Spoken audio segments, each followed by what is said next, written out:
Assalamualaikum warahmatullahi wabarakatuh. Perkenalkan, nama saya Ahmad Muzaki dari kelas 2D NPM A1G024028. Di sini saya akan menjelaskan sebuah berita atau masalah yang berjudulkan tentang Kemendikdasmen pastikan istilah ujian nasional diganti tes kemampuan akademik. Di mana pada berita ini saya mempunyai contoh gambar di samping. Apa maksud dari gambar di samping? Ya, maksud atau pernyataan dari gambar tersebut adalah yang dimana Kementerian Pendidikan atau Kebudayaan, Riset dan Teknologi Kemendikbudristek memutuskan untuk mengganti istilah ujian nasional menjadi tes kemampuan.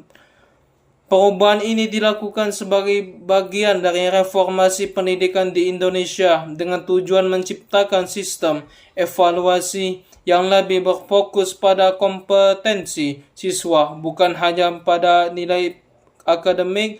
Tujuan digantikannya ujian nasional menjadi tes kemampuan akademik yaitu: yang pertama adalah penilaian lebih holistik, di mana tes kemampuan ini tidak hanya mengukur pemahaman akademik siswa, tetapi juga keterampilan berpikir kritis siswa dan pemecahan masalah. Yang kedua, mengurangi tekanan pada siswa, di mana ujian nasional ini seringkali dianggap sebagai beban yang membuat siswa stres. Dengan adanya sistem baru ini, evaluasi menjadi lebih fleksibel. Yang ketiga, memberikan ruang bagi pengembangan karakter, di mana maksud dari pengembangan karakter ini di bagian tes ini dapat mendorong siswa untuk lebih kreatif dan inovatif dan tidak hanya menghafal materi pelajaran, tetapi juga siswa lebih kreatif dan inovatif. Kemudian pro dan kontra penggantian ujian nasional dengan tes kemampuan. Atau pro atau keuntungan dari tes kemampuan ini, yang pertama adalah menilai siswa secara lebih luas. Tes ini tidak hanya melihat hafalan pelajaran, tetapi juga kemampuan berpikir kritis, memecahkan masalah dan kreativitas. Yang kedua yaitu mengurangi stres pada siswa, di mana banyak siswa merasa banyak tertekan dengan ujian nasional karena dianggap menentukan masa depan mereka. Tes kemampuan lebih fleksibel dan mengurangi tekanan itu. Yang ketiga, lebih adil untuk semua siswa. Tes ini memberi kesempatan bagi siswa yang unggul dalam keterampilan non-akademik untuk tetap diakui. Tidak hanya yang pandai dalam teori, juga tes ini memberikan kesempatan dalam keterampilan non-akademik untuk tetap diakui. Yang keempat yaitu adalah mendorong cara belajar yang lebih baik. Siswa tidak hanya fokus menghafal, tetapi belajar dengan cara yang lebih mendalam dan memahami konsep secara nyata. Kemudian kontra atau tantangan dan kekhawatiran terhadap tes kemampuan siswa.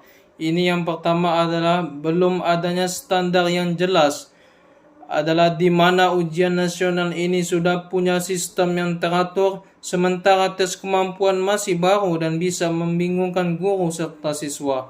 Yang kedua yaitu adalah kesiapan guru dan sekolah. Tidak semua sekolah dan guru siap dengan sistem baru ini, sehingga butuh pelatihan agar mereka bisa menjalankannya dengan baik. Yang ketiga yaitu kemungkinan ketidakadilan dalam penilaian siswa.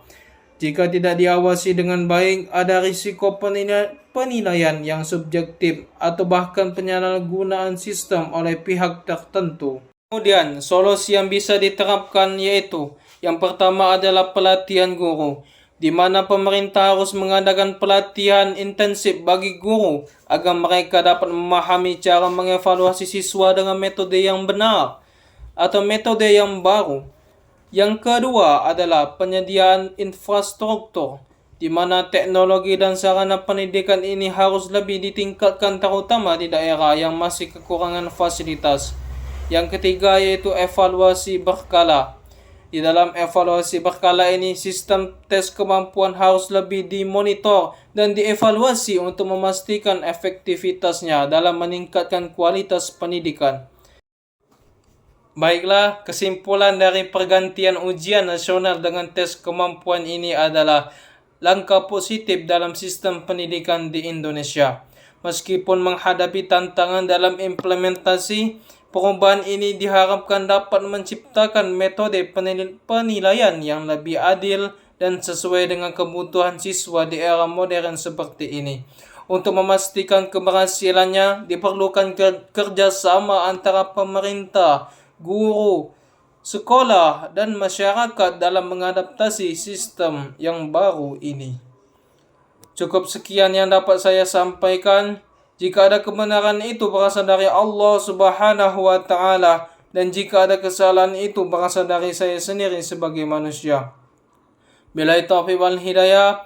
Wassalamualaikum warahmatullahi wabarakatuh.